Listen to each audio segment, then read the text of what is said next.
बिस्मिल्लाहिर्रहमानिर्रहीम। अस्सलामुअलैकुम dear viewers, मैं उम्मीद करता हूँ आप लोग हमेशा की तरह खैर आफियत से होंगे। व्यूवर्स, आज की इस वीडियो में मैं आपको थॉमस वाइट की बहुत ही मशहूर पोइम इज़ इट पॉसिबल, जो कि थॉमस वाइट की बहुत ही मशहूर पोइम है, इस वीडियो में दिखाऊंगा। व्यूवर्स, क्या ये मुमकिन है? इस पोइम में शायर कहता है जी कि जैसे मौसम बदल चुका है, जैसे कि दिन रात तब्दील होती है, जैसे कि लूडो का दाना तब्दील होता है, इसी तरह मेरा महबूब तब्दील हो चुका है। व्यूवर्स, इस पोइम में शायर अपने महबूब की बेवफाई का जिक्र करता है। वो कहता है कि मौसम की तरह मेरा महबूब बदल चुका है, जो कि मेरे से प्यार करता था। व्यूवर्स, वो आखिर पे कहता है जी दुनिया में हर चीज़ मुमकिन है। व्यूवर्स, मैं उम्मीद करता हूँ आपको मेन थीम इस पोइम का समझ में आ चुका होगा। तो व्यूवर्स, अगर आप मेरे चैनल पर न्यू हैं तो काइंडली मेरे चैनल को सब्सक्राइब कर लीजिएगा और साथ बेल आइकन के बटन को लाजमन प्रेस कर लीजिएगा, ताकि इस तरह की इंफॉर्मेटिव वीडियो आप तक आसानी से पहुंच सके। व्यूवर्स, सबसे पहले क्रिटिकल एप्रिसिएशन की बात करते हैं। व्यूवर्स, क्रिटिकल एप्रिसिएशन में इंट्रोडक्शन ऑफ राइटर आपने लिखना होता है, इंट्रोडक्शन ऑफ पोइम लिखना होता है, मेन थीम लिखना होता है, और criticize on modern love, writing style, use of term, conclusion लिखना होता है। व्यूवर्स, ये आपको जितनी भी तकनीक पॉइंट बताए हैं ये आपने तैयार कर लेने हैं। ये टिप्स हैं, जो भी सवाल आए आपने ये लिख देना है। Introduction of writer, introduction of poem, और इसके अलावा आपको जो पोइम का सवाल पूछ रहा है उसके रिलेटेड एक दो पॉइंट लिखकर इनमें से 2-3 पॉइंट लिख दें।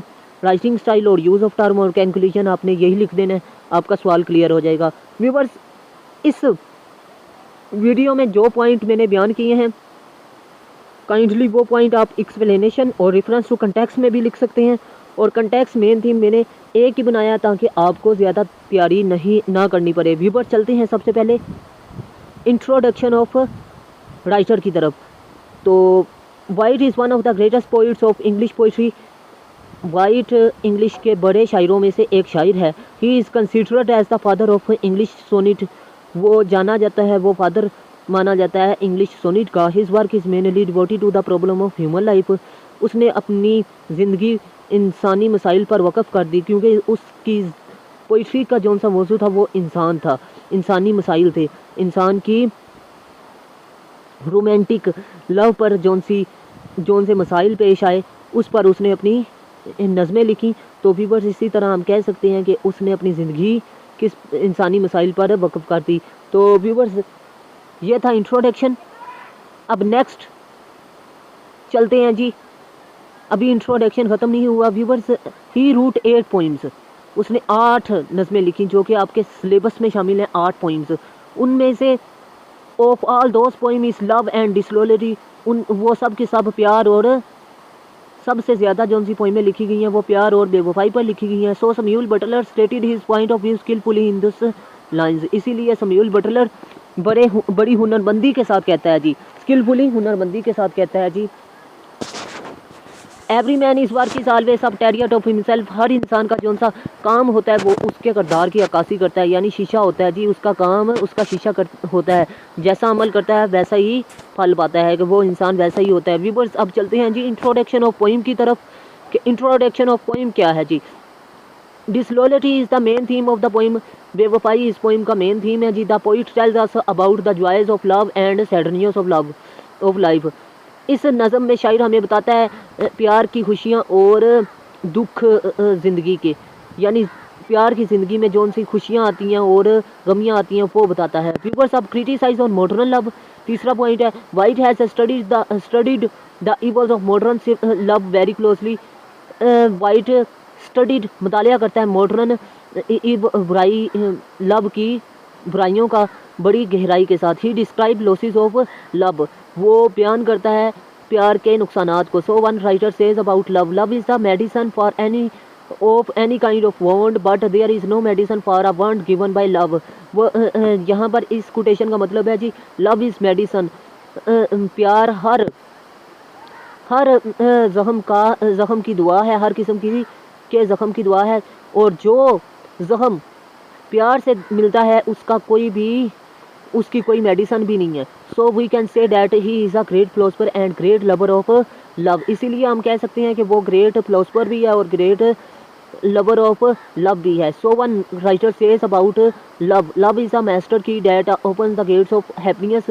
व्यूवर्स ये आप लिख सकते हैं जी कोटेशन कि love is the master key, एक मास्टर की है that open the gates of happiness, जो कि खुशियों का दरवाज़ा खोलती है। And in other words writer says about life without love is like a tree without blossom और फ्रूट।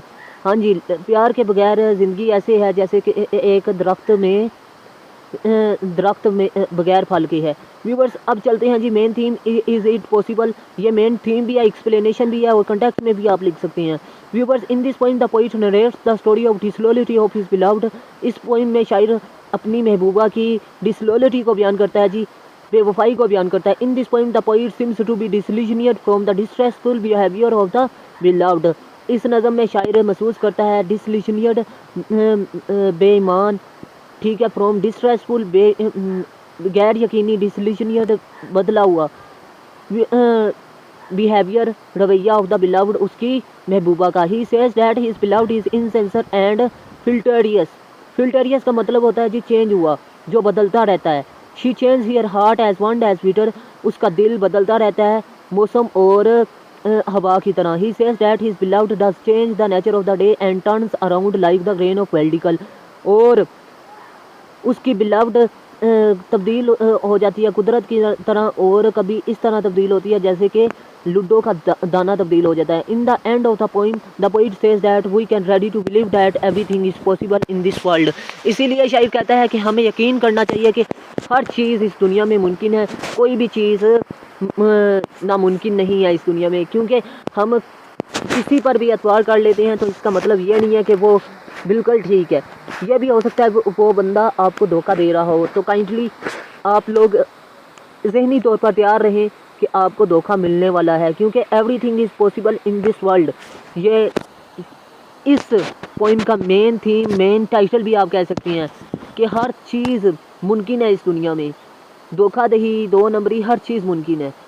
तो काइंडली व्यूवर्स अभी तक वीडियो मुकम्मल नहीं हुई, लेकिन एक अहम बात मैं आपके साथ शेयर करने लगा हूँ कि मैंने 9th से लेकर MA इंग्लिश तक और PAF से लेकर PPSC तक ऑनलाइन क्लासेस का आगाज़ किया, जिसमें जूम ऐप और व्हाट्सअप ग्रुप की सूरत में पढ़ा रहा हूँ। जो स्टूडेंट इंटरेस्टेड हैं वो रब्ता कर सकते हैं। इसकी अहम खसूसियात ये हैं कि डेली टेस्ट सिस्टम है, ऑडियो वीडियो लेक्चर सिस्टम है, शॉर्ट क्लासेस का दौरानी है। जो स्टूडेंट इंटरेस्टेड हैं वो मेरे से रब्ता कर सकते हैं। और व्यूवर्स मैं आपको बताता चलूँ कि ये मेरे 5 चैनल्स हैं। काइंडली आपने 5 चैनल्स को विज़िट करना है। ये 5 चैनल्स के नेम है, आपने यूट्यूब सर्च बार पर स्टेप बाय स्टेप सर्च करना है, और हो सके तो इन चैनल्स को सब्सक्राइब कर लीजिएगा और साथ बेल आइकन के बटन को लाजमन प्रेस कीजिएगा। और वीडियो अच्छी लगे तो लाइक कर दीजिएगा और दोस्तों के साथ शेयर भी कर लीजिएगा। मैं उम्मीद करता हूँ आप लोग मुझे फुल सपोर्ट करेंगे। व्यूवर्स राइटिंग स्टाइल की बात कर लेते हैं। राइटिंग स्टाइल में आपने क्या लिखना है जी। राइटिंग स्टाइल व्यूवर्स लिखने का अमल। Wyatt uses difficult language in his poem. Wyatt अपनी पोइम में मुश्किल अल्फाज का इस्तेमाल करता है जी, ज़ुबान का इस्तेमाल करता है। The poem has been divided into 2 stanza और 14। व्यूवर्स यहाँ पर 2 आपने नहीं लगाना, आपने यहाँ पर 6 लगाना है, क्योंकि इस पोइम में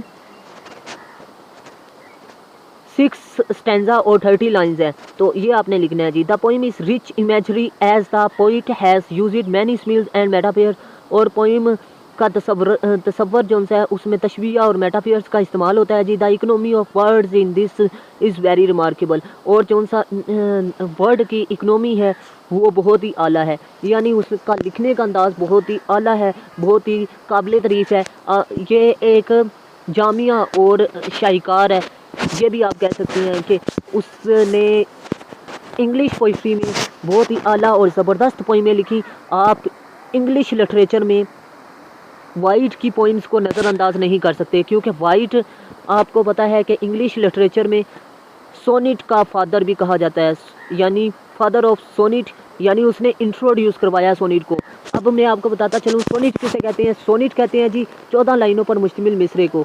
तो व्यूवर्स इससे अंदाज़ा लगाया जा सकता है कि इसे फादर ऑफ सोनिट भी कहा जाता है, और ये इंट्रोड्यूस इसने पहली दफ़ा करवाया था सोनिट को। तो व्यूवर्स ये बातें भी आप लिख सकते हैं कि राइटिंग स्टाइल में कि वो फर्स्ट पोइट था जिसने सोनेट का इस्तेमाल अपनी पोइट्री में किया। तो व्यूवर्स मैं उम्मीद करता हूँ आपको राइटिंग स्टाइल अच्छे तरीके से समझ में आ रहा होगा। व्यूवर्स नेक्स्ट 6 पॉइंट और 7 पॉइंट्स की तरफ चलते हैं। तो व्यूवर्स 6 पॉइंट है जी यूज़ ऑफ टर्म्स, उसने कौन कौन सी टर्म्स का इस्तेमाल किया। व्यूवर्स आपने ये बताना है जी यूज़ ऑफ टर्म उसने इस्तेमाल की जी एलिट्रेशन। एलिट्रेशन लाइन नंबर 1 में आप देख सकते हैं एस के नाम से एलिट्रेशन इस्तेमाल की है, यानी एक लाइन में सेम अल्फाज से शुरू होने वाले एस के नाम से है। व्यूवर्स लाइन नंबर 1 में आप देखिएगा वो वर्ड अल्फाज के कौन से हैं जो एस से शुरू होते हैं। पूरी पोइम में जितने भी आपको एलिट्रेशन के अल्फाज मिलते हैं आप वो लिख सकते हैं। This qualities make his poetry very impressive and effective. यह क्वालिटीज़ जो सी है ना इसकी शायरी को बहुत ही मुतासरकुन बनाती है। व्यूवर्स इन्हें नज़रअंदाज नहीं कर सकते। आप ये भी लिख सकते हैं this qualities makes his poetry very impressive and effective, so we can say that we can not ignore his poetry in English literature. ये भी आप लिख सकते हैं। व्यूवर्स आपको ये जो उनसे अहम नकात में बता रहा हूँ ये आप लिख सकते हैं, लेकिन शर्त ये है कि इन पॉइंट्स को अपने अल्फाज में लिखने के लिए आपकी सेल्फ राइटिंग इम्प्रूव होनी चाहिए। आपने पहले मौजू को समझना होता है, पोइम सवाल को समझना होता है कि सवाल में पूछा क्या गया है, फिर उसके मुतल्लिक लिखें। व्यूवर्स मैं आपको बताता चलूँ ये जो उनसे मैंने 7 पॉइंट बताए हैं ये 7 पॉइंट ही मल्टी क्वेश्चन की आप बुनियाद कह दें। तो जो भी पूछेगा आपने introduction of writer, introduction of poem के बाद 1 पॉइंट वहाँ से उठा लेना है। व्यूवर्स अब चलते हैं कंक्लूजन की तरफ। कंक्लूजन आखिर में आपने लाजमी लिखना है, यही लिखना है his description is of the poem is very realistic. इसकी जो सी पोइम के मुतल्लिक मंजर कशी है वो बहुत ही हकीकी है। In short white occupies a distinct position in English poetry, इसीलिए हम कह सकते हैं वाइट ऑक्यूपाइज अ वाइट ने हासिल की या डिस्टिंक्ट नुमाया position in English literature, in English poetry में। He was a noble figure in English poetry, his strength, his order, his manliness, his complete freedom from affection makes him a prominent poet of his age. यही qualities इसको एक नुमाया शायर बनाती है। Viewers ये आप देख सकते हैं कि इसने इंग्लिश पोइट्री में बहुत ज़्यादा खिदमत सर अंजाम दी। इसकी खिदमत को हम इंग्लिश लिटरेचर में नज़रअंदाज नहीं कर सकते। तो व्यूवर्स ये थी आज की पोइम के बहुत ही इंफॉर्मेटिव टॉपिक्स, नकात, इम्पोर्टेंट पैराग्राफ। आपने इन्हें जहन में रखना है, खुद अपने अल्फाज में लिख सकते हैं, ये ज़रूरी नहीं आप वर्डिंग इतनी लिखें।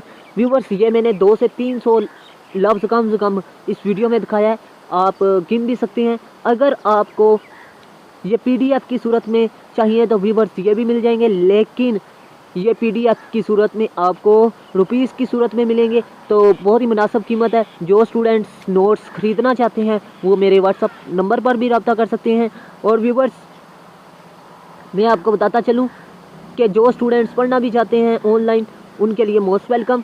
और व्यूवर्स अभी तक वीडियो ख़त्म नहीं हुई, हेल्पिंग पैराग्राफ की तरफ चलते हैं कि एक्सप्लेनेशन में आपने क्या लिखना है। व्यूवर्स कंटेक्स्ट मेन थीम मैंने पॉइंट नंबर 4 या 5 में आपको दिखाया है या 6 में बताया है, आप वो लिख सकते हैं यहाँ पर। अब मैं आपको बताता चलूँ कंटेक्स्ट में लिख सकते हैं।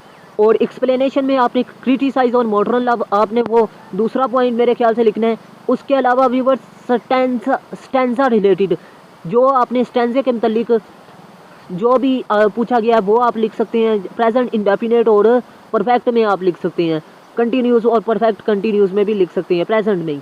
व्यूवर्स राइटिंग स्टाइल आपने लिख देना है जो सा मैंने दिखाया इस वीडियो में।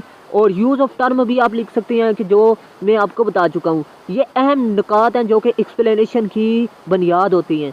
व्यूवर्स अगर आप इन चीज़ों को फॉलो करेंगे तो इंशाअल्लाह अज़ीम आपको शॉर्ट वक्त में तैयारी करने में बहुत ही आसानी पेश आएगी, और इसके अलावा आपकी तैयारी भी अच्छी हो जाएगी और आपके कंसेप्ट भी क्लियर हो जाएंगे।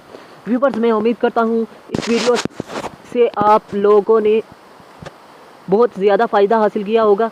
अगर आपको वीडियो अच्छी लगी तो काइंडली वीडियो को लाइक कीजिएगा। अगर आपका इस वीडियो के मतलब कोई सवाल है तो काइंडली मेरे कमेंट सेक्शन में पूछ सकते हैं और मज़ीद अपनी राय का इजहार कर सकते हैं कि ये वीडियो आपको कैसी लगी। और आप ये भी बता सकते हैं कि नेक्स्ट वीडियो मैं किस टॉपिक पर बनाऊं। काइंडली मैं इंतज़ार करूंगा आपके कमेंट्स का। तो व्यूवर्स मिलते हैं नेक्स्ट वीडियो में, अपना खास ख्याल रखिएगा। और व्यूवर्स एक रिक्वेस्ट है कि पंजगाना नमाज स्टार्ट करें और उसके अलावा हर जुम्मे वाले दिन दुरूद शरीफ का विर्द किया करें, क्योंकि अल्लाह ताला रहमत के फरिश्ते नाजिल करते हैं इस दिन। मैं उम्मीद और साथ दुरूद शरीफ के साथ मुझे भी दुआओं में साथ रखिए, दुआओं में याद रखिएगा, क्योंकि जब दुरूद शरीफ पढ़ा जाए तो दुआ रद्द नहीं होती। अल्लाह हाफिज़। पाकिस्तान जिंदाबाद।